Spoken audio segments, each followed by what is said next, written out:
ആലപ്പുഴയിലെ ജി സുധാകരൻ ഈ ഒരു വിഷയം കഴിഞ്ഞ കുറച്ച് ദിവസങ്ങളായി തന്നെ നമ്മൾ ചർച്ച ചെയ്യുന്ന ഒരു കാര്യമാണ്.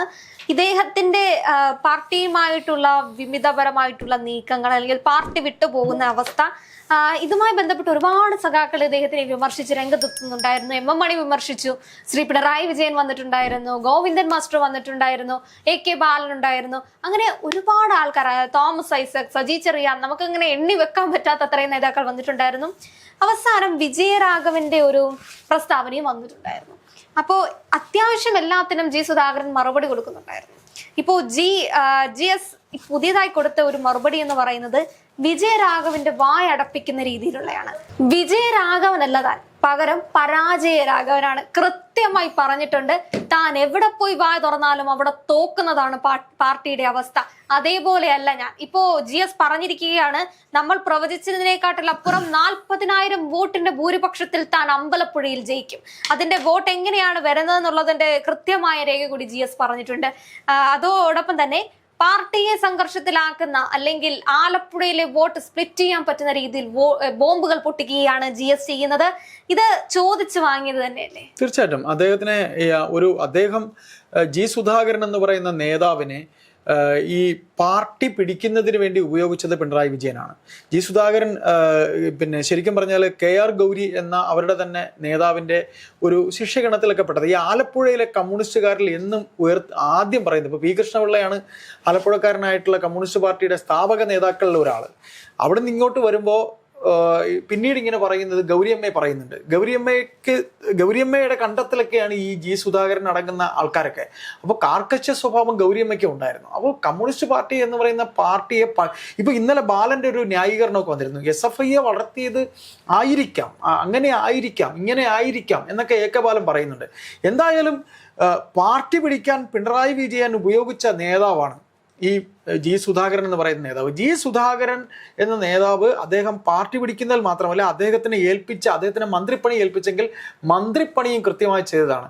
അവിടെ അമ്പലപ്പുഴയിൽ അദ്ദേഹത്തിന്റെ ശത്രുപക്ഷത്ത് നിൽക്കുന്നവർ പോലും സുധാകരൻ സർ എന്നേ പറയുള്ളൂ. അദ്ദേഹത്തിന്റെ രീതി അങ്ങനെയാണ്. നമ്മളിപ്പോൾ മനസ്സിലാക്കാനുള്ളത്, ഈ സജി ചെറിയാൻ എന്ന് പറയുന്ന ഇന്ന് അദ്ദേഹത്തിനെ കാണാൻ CS സുജാത അടങ്ങുന്ന ഒരു സംഘം, ഈ നാസർ അടങ്ങുന്ന അവിടുത്തെ ജില്ലാ സെക്രട്ടറി നാസർ അടങ്ങുന്ന സംഘം പോയല്ലോ.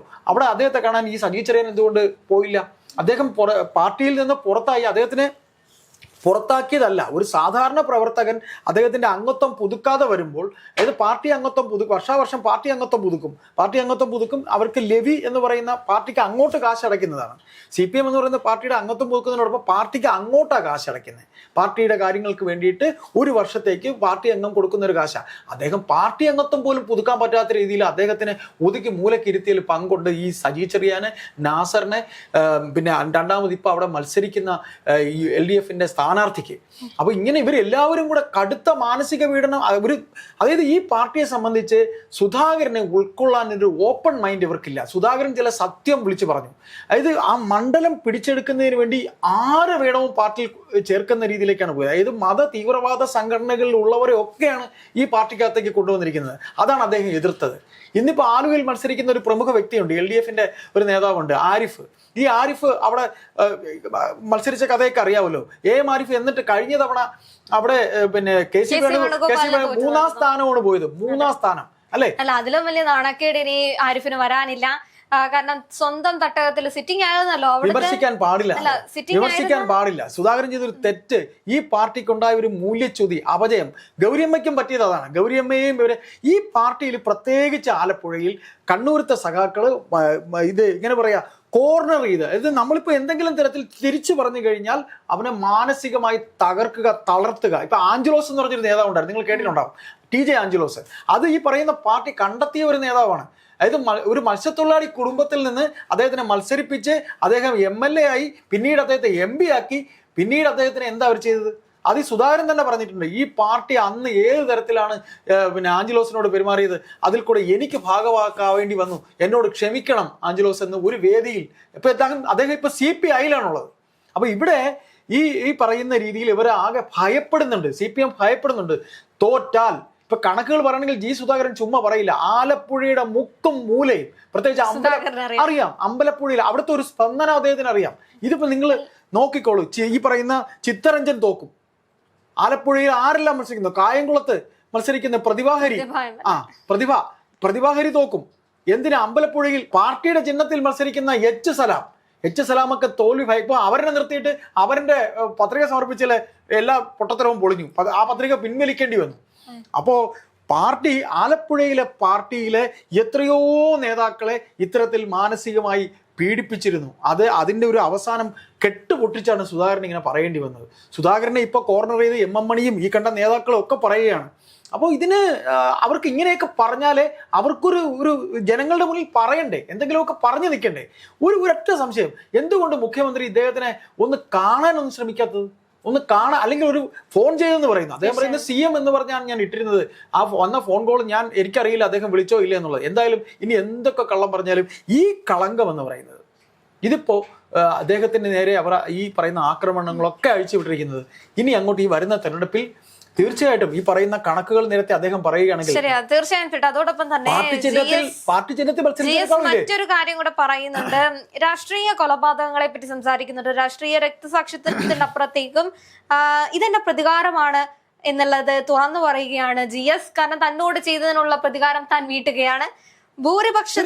ഭൂരിപക്ഷം കുറഞ്ഞെന്ന് പറഞ്ഞാണ് സലാം പരാതി നൽകിയത്. സുധാകരൻ അങ്ങനെയൊന്നും ചെയ്യില്ലെന്ന് പിണറായി പറഞ്ഞു. അവസാനം ഇവരെല്ലാം ചേർന്ന് എന്നെ ഒരു പരുവമാക്കി. അന്നേ മനസ്സിൽ കുറിച്ചിട്ടതാണ് പ്രതികാരം ചെയ്യുമെന്ന്. ആലപ്പുഴ മെഡിക്കൽ കോളേജിന് സമീപത്തെ ഓട്ടോ ഡ്രൈവറുടെ മരണം കൊലപാതകമാണ്. സുധാകരൻ തുറന്നു പറയുകയാണ്. അയാളുടെ വീട്ടിൽ നേതാവിനെ കാണാൻ പാടില്ലാത്ത രീതിയിൽ കണ്ടു. ഏതാണ് നേതാവെന്ന് പറഞ്ഞിട്ടില്ല. ചെറുതായിട്ടൊരു ബോംബ് പൊട്ടിച്ചിട്ട് മാത്രമേ ഉള്ളൂ. അതിനുശേഷം MA ബേബിയെ പറ്റി പറയുന്നുണ്ട്. MA ബേബി നല്ലവനും ഗാന്ധിയനുമാണ്. വായനയുണ്ട്, അതിനാൽ വിവരവുമുണ്ട്. അതിനർത്ഥം വിവരമില്ലാത്ത കുറേയധികം ആൾക്കാർ ആ പ്രസ്ഥാനത്തിലുണ്ടെന്നാണ്. ബേബി ഇതുവരെ ഒന്നും സംസാരിച്ചിട്ടില്ലല്ലോ. ബേബിക്ക് സംസാരിക്കാൻ കഴിയില്ല. അദ്ദേഹം സ്വന്തം വീട്ടിലെ പാത്രം പോലും കഴുകി വെക്കുന്നത് കണ്ടില്ല. ബേബിക്ക് അങ്ങനെ ജി സുധാകരനെ വിമർശിക്കാൻ കഴിയില്ല. പിന്നീട് വോട്ട് ഭൂരിപക്ഷത്തെ പറ്റി പറയുന്നുണ്ട്. 1.70 ലക്ഷം വോട്ടുണ്ട് അമ്പലപ്പുഴയിൽ. 85% പോളിംഗ് നടക്കുകയാണെങ്കിൽ 90,000 വോട്ട് കിട്ടും. അതിൽ 5,000 വോട്ട് BJP-യിൽ നിന്ന് വരും. അവരെല്ലാവരും RSS-കാരല്ല.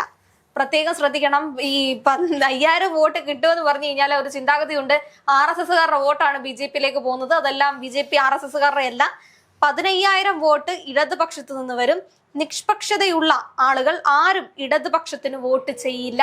അതിനർത്ഥം അടിമകൾ മാത്രമേ ഇടതുപക്ഷത്തിന് വോട്ട് ചെയ്യുള്ളൂ എന്ന് GS തുറന്നു പറഞ്ഞിരിക്കുകയാണ്. 40,000 വോട്ടിന്റെ ഭൂരിപക്ഷത്തിൽ ഞാൻ ജയിക്കും. GS തുറന്നു പറയുന്നു തന്റെ ഭൂരിപക്ഷം ഇതാണ്. 40,000 വോട്ടിന്റെ ഭൂരിപക്ഷത്തിൽ അമ്പലപ്പുഴയിൽ താൻ ജയിക്കുമെന്ന്. എന്റെ സംശയം, അദ്ദേഹത്തിന് ഇതിനു മുമ്പ് പാർട്ടി ചിഹ്നത്തിൽ മത്സരിച്ചപ്പോൾ പോലും ഇത്രയും ലീഡ് കിട്ടിയിട്ടുണ്ടാവില്ല. ഇത്രയും ലീഡ് അദ്ദേഹത്തിന് അന്നും കിട്ടിയിട്ടുണ്ടാവില്ല. പാർട്ടി ചിഹ്നത്തിൽ മത്സരിക്കും. അപ്പൊ ഒന്ന് പറഞ്ഞോളൂ. 40,000 വോട്ടിന്റെ ഭൂരിപക്ഷത്തിൽ താൻ ജയിക്കും എന്നാണ് പറയുന്നത്. 1.70 ലക്ഷം വോട്ടാണ് അമ്പലപ്പുഴയിലുള്ളത്. അതിൽ 85% പോളിംഗ് നടക്കുകയാണെങ്കിൽ പോലും 90,000 വോട്ട് കിട്ടുമെന്ന് അദ്ദേഹം പറയുന്നു. 90,000 വോട്ട് കിട്ടിയാൽ അതിൽ 40,000 വോട്ട് സുധാകരന് ഭൂരിപക്ഷം കിട്ടുമെന്ന് പറയുമ്പോൾ ബാക്കി 50,000 ഈ സ്പ്ലിറ്റ് ചെയ്ത് പോകുന്നത് മുഴുവനും. അതിൽ ഈ നിഷ്പക്ഷ വോട്ടുകളൊക്കെ പോകും, നോട്ടകൾ പോകും, വോട്ട് ചെയ്യപ്പെടാത്ത ആൾക്കാരുണ്ടായിരിക്കാം. അതോടൊപ്പം തന്നെ ഇടതുപക്ഷത്തിന്റെ ഒക്കെ സ്പ്ലിറ്റ് ചെയ്ത് കഴിഞ്ഞാലും ഇവരെക്കാട്ടിൽ 40,000 വോട്ടിന്റെ ഭൂരിപക്ഷത്തിൽ താൻ ജയിക്കുമെന്നാണ് GS തുറന്ന് പറഞ്ഞിട്ടുള്ളത്. അതേപോലെ മറ്റു നിരവധി പ്രസ്താവനകൾ മുന്നോട്ട് വെക്കുന്നുണ്ട്. അതിനെ പറ്റിയിട്ടുള്ള അല്ലെങ്കിൽ ബാക്കി വിവരങ്ങളൊന്നും GS പറഞ്ഞിട്ടില്ല. ചെറിയ ചെറിയ ബോംബുകളാണ് ഇട്ട് പൊട്ടിക്കുന്നത്. അങ്ങ് കണ്ണൂരിൽ മാത്രമല്ല ബോംബ് പൊട്ടിക്കാൻ സാധിക്കുന്നത്, ഇങ്ങ് ആലപ്പുഴയിലും പൊട്ടിക്കാൻ പറ്റുമെന്ന് GS തെളിയിക്കുകയാണ്. അതേപോലെ അദ്ദേഹം അങ്ങ് ചുമ്മാതെ ഒരു പാഴ്വാക്കായിട്ട് പറയുന്നതായി തോന്നുന്നില്ല. കൃത്യമായി അമ്പലപ്പുഴയുടെ പൾസറിയാവുന്ന നേതാവാണ്. അമ്പലപ്പുഴയുടെ സ്വന്തം ആലപ്പുഴയുടെ സ്വന്തം നേതാവാണ്. അപ്പൊ ആ നേതാവിനടുത്ത ജനങ്ങളെ അറിയാതിരിക്കാൻ സാധിക്കില്ലല്ലോ. ആലപ്പുഴയിലല്ലേ? അതെ, പുനപ്ര വയലാർ സ്മാരകം ഒക്കെ ഉള്ളത് ആലപ്പുഴയിലാണ്. അതേപോലെ ആലപ്പുഴയിലെ ജനങ്ങളുടെ പൾസറിയാവുന്ന നേതാവ് പറയുന്നു, അടിമ വോട്ടുകളല്ലാതെ ഒന്നും ആലപ്പുഴയിൽ എന്തായാലും ഇടതുപക്ഷത്തിന് കിട്ടാൻ പോകുന്നില്ല. ബാക്കി RSS-ന്റെ വോട്ടുകൾ, നിഷ്പക്ഷ വോട്ടുകളും അങ്ങോട്ട് പോകാൻ ചാൻസ് ഉണ്ട്. ബാക്കി തന്റെ ആലപ്പുഴയിലെ ജനങ്ങൾ, അമ്പലപ്പുഴയിലെ ജനങ്ങൾ തനിക്കൊപ്പം നിൽക്കും. ഇത് പ്രതികാരം എന്ന് പറയുമ്പോൾ സുധാകരന്റെ മാത്രം പ്രതികാരമല്ല. ഇങ്ങനെ ഒരാളെ അപമാനിച്ചതിൽ ജനങ്ങൾ സർക്കാരിന് കൊടുക്കുന്ന ആലപ്പുഴയിലെ ജനങ്ങളുടെ പ്രതികാരം കൂടിയാണ്. ആ ഒരു മധുര പ്രതികാരമാണ് അദ്ദേഹം പങ്കുവെക്കുന്നത്. എന്തായാലും വരും ദിവസങ്ങളിൽ സുധാകരന്റെ ബാക്കിയുള്ള പ്രസ്താവന നമുക്ക് കാണേണ്ടിയിരിക്കുന്നു. കാരണം സഖാക്കളൊന്നും അങ്ങനെ അടങ്ങിയിരിക്കുന്ന തോന്നില്ല. ഇനിയും ആക്ഷേപങ്ങളുമായി മുന്നോട്ട് വരിക തന്നെ ചെയ്യും. അങ്ങനെ അങ്ങ് പിന്നോട്ട് പോകുന്ന ആൾക്കാർ ആൾക്കാരൊന്നുമല്ലല്ലോ. അപ്പോ ഈ ആക്ഷേപങ്ങളെ എല്ലാം എതിർക്കാൻ കെൽപ്പുള്ള ഒരു നേതാവാണ്. കാരണം നിങ്ങളുടെ തന്നെ തട്ടകത്തിലെ ഒരു ഒറ്റക്കമ്പനായിരുന്നല്ലോ ഇദ്ദേഹം. അങ്ങനെയെങ്കിൽ നമുക്ക് ഈ ഓലപ്പാമ്പ് കാട്ടി അല്ലെങ്കിൽ ഓലപ്പിപ്പി കാട്ടി പേടിപ്പിക്കാൻ പറ്റില്ല എന്നൊക്കെ പറയില്ലേ, അതേപോലെ തിരിച്ചു പറയാൻ പാർട്ടിക്ക് കോട്ടം തെറ്റുന്ന ഒരു സ്റ്റേറ്റ്മെന്റ് പൊതുവേദിയിൽ അദ്ദേഹം പറയില്ല എന്ന് അദ്ദേഹം പറഞ്ഞിട്ടുണ്ട്. എനിക്ക് തോന്നുന്നു അദ്ദേഹം അങ്ങനെ പറയും തോന്നുന്നില്ല. CPM കോട്ടം തെറ്റുന്ന രീതിയിൽ അവിടെയാണ് അദ്ദേഹം എന്ന് പറയുന്നത്. പറഞ്ഞിട്ടുള്ളതൊക്കെ കൃത്യമായി CPM അങ്ങനെയാണ്, CPM ഇങ്ങനെയാണെന്ന് പറഞ്ഞിട്ടില്ല. പക്ഷെ പ്രസ്താവനകൾ പറഞ്ഞിട്ടുണ്ട്.